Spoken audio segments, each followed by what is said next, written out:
Que o brasileiro gosta de fundos imobiliários, dividendos e tudo mais, isso eu tenho certeza. Acho que Robert Kiyosaki, o escritor de Pai Rico, Pai Pobre, conseguiu ter sucesso aqui no Brasil para difundir, o conceito de renda passiva. Mas quando a gente entra numa parte mais analítica, de desempenho propriamente dito, a gente questiona, a eficiência de termos então fundos imobiliários dentro da carteira de investimentos. E o objetivo do vídeo de hoje é a gente aprofundar nessa discussão e ver então, chegarmos a uma conclusão juntos se faz sentido ou não faz sentido termos fundos imobiliários dentro da carteira de investimentos. É importante a gente entender que isso é obviamente particular da realidade e necessidade de cada pessoa. A gente geralmente define um planejamento financeiro e divide ele em duas fases, a fase de acumulação, onde a gente está guardando e crescendo o patrimônio, e a fase de usufruto, onde a gente quer de fato viver do patrimônio que a gente acumulou durante a fase,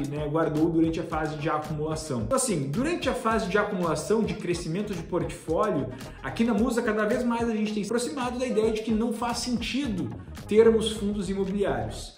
Na fase de usufruto, isso é discutível, talvez sim, talvez não. Mas a ideia aqui no vídeo de hoje, como eu falei, é aprofundar através de dados o conceito ou analisarmos resultados passados para verificar se teria sido lucrativo termos fundos imobiliários dentro de uma carteira de investimentos. Para fazer isso, eu peguei basicamente o índice de fundos imobiliários, o índice de referência dos fundos imobiliários, o IFIX, que ele funciona da mesma forma como o Ibovespa para a parte de ações. Ele é uma cesta, um fundo, um índice que replica uma cesta dos principais fundos imobiliários do país, e a ideia então é analisar o desempenho do IFIX e compará-lo com CDI, com inflação, com índice de títulos públicos pré-fixados, com índice de títulos públicos indexados à inflação, em comparar ele talvez com o índice de hedge funds, com o IHFA, que é um índice que compara com o desempenho de multimercados, e a partir daí a gente verificar foi rentável, não foi rentável, faz sentido estar na carteira, não faz sentido estar na carteira. Então vem comigo para a tela do meu computador que eu vou conduzir junto contigo essa análise e, enfim, no final tu vai poder determinar se faz ou não sentido. A ideia é te trazer aqui conhecimento e dados para que você possa julgar a questão de composição ou não de fundos imobiliários de um portfólio de investimentos, principalmente durante a fase de acumulação. Bom, pessoal, basicamente a gente analisando aqui, esse que aparece na tela é o IFIX, o Índice de Fundos de Investimentos Imobiliários da Bovespa. Então, ele é um índice teórico que replica então essa cesta dos principais fundos imobiliários do país. Ele existe aqui na plataforma do Mais Retorno, que a gente está utilizando para fins de análise, desde setembro de 2012. De setembro de 2012 até hoje, ele acumula um resultado de próximo aqui de 105% no total, em valores absolutos. Óbvio que analisar valores absolutos é subjetivo, porque 100% nesse período pode ser muito bom ou pode ser muito ruim. A gente precisa de referências. Mas antes de colocar essas referências na tela, que é a renda fixa, que é o índice de hedge funds, títulos públicos e tudo mais, vamos analisar outros dados acerca do desempenho do IFIX no longo prazo. Veja que aqui no Mais Retorno a gente consegue ter a rentabilidade histórica vendo mês a mês o desempenho ou ano a ano, tá? O que a gente percebe no fim das contas, assim, os principais dados, que o IFIX, na prática, ele tem um desempenho acumulado então de 104,98% desde que ele existe. A volatilidade ficou na faixa de 8,31% e o índice Sharpe é negativo. Lembra que o índice Sharpe é a relação de risco-retorno em relação à taxa livre de risco. Se o índice Sharpe é negativo, significa que ele perde para o investimento da taxa, que seja comparado à taxa livre de risco, a taxa Selic, por exemplo, e aí então acaba sendo, é um sinal de alerta. Na maior parte das vezes, essa de fato vai ser então a resposta que a gente vai ter aqui da análise do índice Sharpe.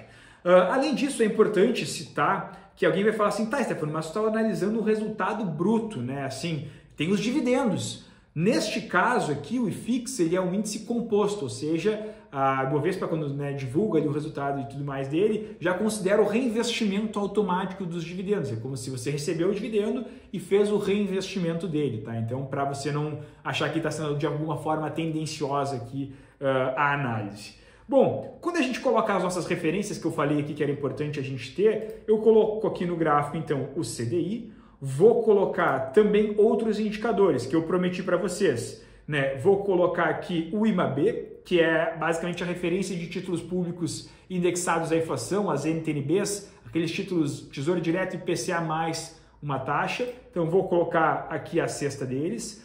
Vou colocar o IRFM, que é a mesma coisa em relação a títulos públicos, só em relação aos títulos pré-fixados.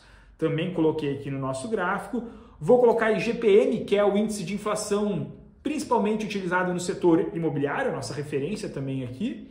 E vou colocar o índice de hedge funds, né? Ou seja, um índice teórico também que mede a média do desempenho dos fundos multimercados no Brasil.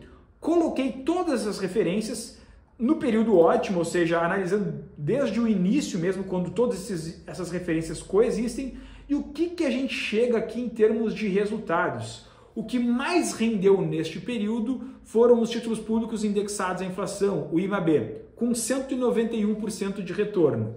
Logo abaixo dele vem o índice de hedge funds, o IHFA, com 179%. Depois o índice de títulos públicos, 176%. Depois a gente vê o CDI, a referência de renda fixa, 150%. E depois, por fim, IGPM, o índice de inflação, 122%.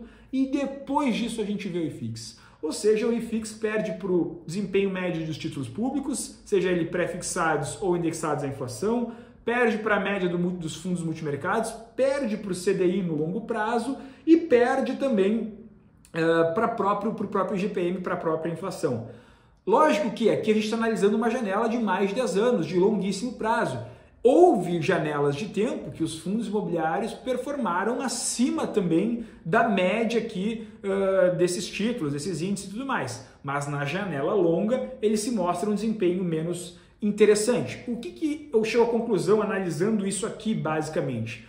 Fundos imobiliários na prática, durante a parte de acumulação, eles estão agregando volatilidade e por consequência risco, e não estão agregando um retorno que compense a inserção deles dentro do portfólio de investimentos. Eu poderia ter investido no CDI durante esse período todo, ou em algum ativo atrelado ao CDI, ter um retorno acima do desempenho dos fundos imobiliários e, ao mesmo tempo, não ter tido metade da emoção que os fundos imobiliários deram, né, em termos de volatilidade, em termos de estresse, durante esse período todo, e no fim das contas acabaram rendendo menos.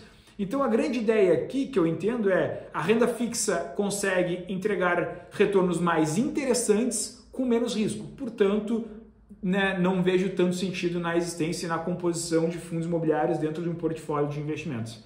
Lógico, alguém pode me dizer, Stefano, mas tu está sendo talvez pessimista demais porque tu está analisando a média, né, que é um índice. Né? Obviamente que a minha carteira de fundos imobiliários supera aí o IFIX. Perfeito, pode ser que isso aconteça mesmo. A gente também não pode tratar a exceção como regra, né, em relação a uma carteira que bata índice de referência. Não é tão simples assim bater um índice de referência, tem muitos gestores profissionais que não conseguem. Mas tudo bem, digamos que tu consiga. Será que tu vai conseguir colocar tanto mais retorno, né, para recuperar 50%, aqui no caso teria recuperado 50% que teve em relação ao CDI, né, ou teria recuperado em relação aos multimercados e tudo mais? Esse é um questionamento que fica. Mas, obviamente, a discussão é super válida. No nosso entendimento, ao analisar e comparar principalmente com a renda fixa, seja ela pública ou do CDI privada, não vejo tanto motivo de inserir aqui fundos imobiliários dentro de uma carteira de investimentos.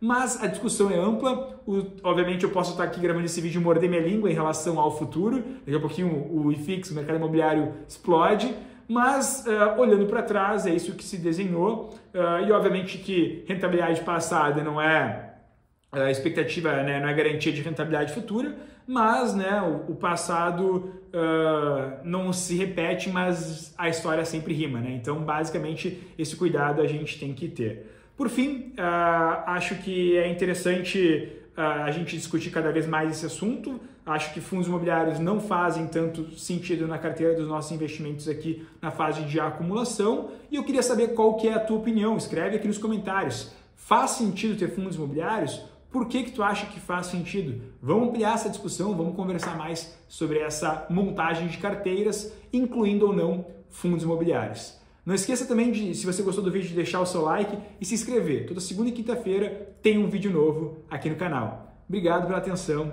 e até o próximo.